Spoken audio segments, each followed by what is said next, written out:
கிருஷ்ணா, செந்தில் பாலாஜி தொடர்ந்த வழக்கானது வாபஸ் பெறப்பட்டிருக்கிறது. விவரங்கள் என்ன? கிருஷ்ணகிரி மாவட்டம் ஊத்தங்கரை தொகுதி தாவேக எம்எல்ஏ இளையராஜாவிடம் குதிரை பேரம் பேசியதாக பதிவு செய்யப்பட்ட வழக்கில் திருவல்லிக்கேணி காவல் நிலையத்தினர் விசாரணைக்கு ஆஜராகும்படி முன்னாள் அமைச்சர் செந்தில் பாலாஜி, அவரது சகோதரர் அசோக்குமார் ஆகியோருக்கு சம்மன் அனுப்பப்பட்டிருந்தது. ஆனால் இருவரும் உடனடியாக முன்ஜாமீன் கோரி சென்னை உயர்நீதிமன்றத்தில் மனு தாக்கல் செய்தார்கள். மனுக்களை விசாரித்த சென்னை உயர்நீதிமன்ற நீதிபதி ஜி கே இளந்திரையன் காவல்துறை விசாரணை அதிகாரி முன்பு தினமும் காலை 10:30 மணிக்கு மற்றும் மாலை 5:30 மணிக்கு நேரில் ஆஜராக வேண்டும் என்ற நிபந்தனையுடன் செந்தில் பாலாஜி மற்றும் அவரது சகோதரர் அசோக்குமார் ஆகியோருக்கு முன்ஜாமீன் வழங்கி உத்தரவிட்டுள்ளார். அதன் பின்னர் இருவரும் சென்னை முதன்மை அமர்வு நீதிமன்றத்தில் சரணடைந்து முன்ஜாமீன் பெற்று திருவல்லிக்கேணி காவல் நிலையத்தில் ஆஜராகி கையெழுத்திட்டு வருகிறார்கள். இந்நிலையில் டாஸ்மாக் மதுபான கொள்முதல் தொடர்பான வழக்கில் காலி பாட்டல் சேகரிப்பு ஆகியவற்றில் 100 கோடி ரூபாய் அளவுக்கு முறைகேடு செய்துள்ளதாக செந்தில் பாலாஜி, டாஸ்மாக் முன்னாள் எம்டி விசாகன் உள்ளிட்ட 7 பேர் மீது லஞ்ச ஒழிப்பு வழக்கு. இந்த வழக்கில் முன்ஜாமீன் கோரி செந்தில் பாலாஜி தாக்கல் செய்த மனுவை தள்ளுபடி செய்து சென்னை உயர்நீதிமன்ற நீதிபதி ஜி கே இளந்திரையன் உத்தரவிட்டார். இந்த நிலையில்தான் குதிரை பேர வழக்கில் திருவல்லிக்கேணி காவல் நிலையத்தில் ஆஜராகி கையெழுத்திட வேண்டும் என்ற நிபந்தனையிலிருந்து, அதாவது கடந்த ஜூலை 30 முதல் ஆகஸ்ட் 4ஆம் தேதி வரை விலக்களிக்க வேண்டும் என்று சென்னை உயர்நீதிமன்றத்தில் புதிய மனு தாக்கல் செய்தார். உச்சநீதிமன்றம் அண்மையில் அவருக்கு முன்ஜாமீன் வழங்கியதை அடுத்து கடந்த சனிக்கிழமை முதல் திருவல்லிக்கேணி போலீசார் முன்பு செந்தில் பாலாஜி ஆஜராகி வருகிறார். இந்நிலையில் காவல் நிலையத்தில் ஆஜராவதிலிருந்து விலக்கு கோரிய செந்தில் பாலாஜி மனு நீதிபதி ஜி கே இளந்திரையன் முன்பு இன்று விசாரணை. அப்போது இந்த மனுவை திரும்ப பெறுவதாக செந்தில் பாலாஜி தரப்பில் தெரிவிக்கப்பட்டது.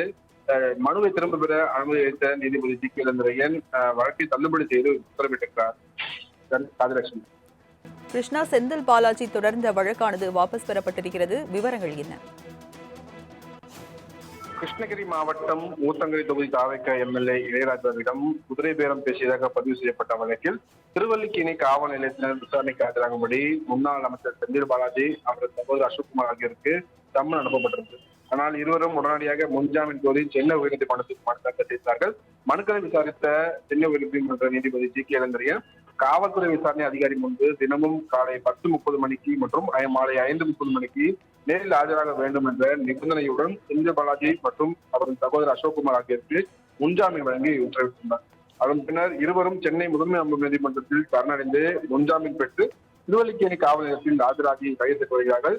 இந்நிலையில் டாஸ்மாக் மதுபான கொள்முதல் தொடர்பான வழக்கில் காலி பாட்டல் சேகரிப்பு ஆகியவற்றில் 100 கோடி ரூபாய் அளவுக்கு முறைகேடு செய்துள்ளதாக செந்தில் பாலாஜி, டாஸ்மாக் முன்னாள் எம்டி விசாகன் உள்ளிட்ட 7 பேர் மீது லஞ்ச ஒழிப்பு வழக்கு.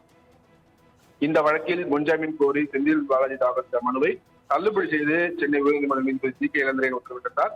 இந்த நிலையில்தான் குதிரை பேர வழக்கில் திருவல்லிக்கேணி காவல் நிலையத்தில் ஆஜராகி கையெழுத்திட வேண்டும் என்ற நிபந்தனையிலிருந்து, அதாவது கடந்த ஜூலை 30 முதல் ஆகஸ்ட் 4ஆம் தேதி வரை விலக்களிக்க வேண்டும் என்று சென்னை உயர்நீதிமன்றத்தில் புதிய மனு தாக்கல் செய்தார். உச்சநீதிமன்றம் அண்மையில் அவருக்கு முன்ஜாமீன் வழங்கியதை அடுத்து கடந்த சனிக்கிழமை முதல் திருவல்லிக்கேணி போலீசார் முன்பு செந்தில் பாலாஜி ஆஜராகி வருகிறார்.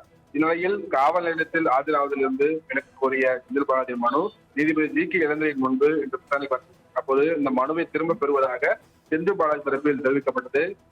மனுவை திரும்ப பெற அனுமதி அளித்த நீதிபதி ஜி கே இளந்திரையன் வழக்கை தள்ளுபடி செய்து உத்தரவிட்டிருக்கிறார். ராஜலட்சுமி. விவரங்களுக்கு நன்றி கிருஷ்ணா.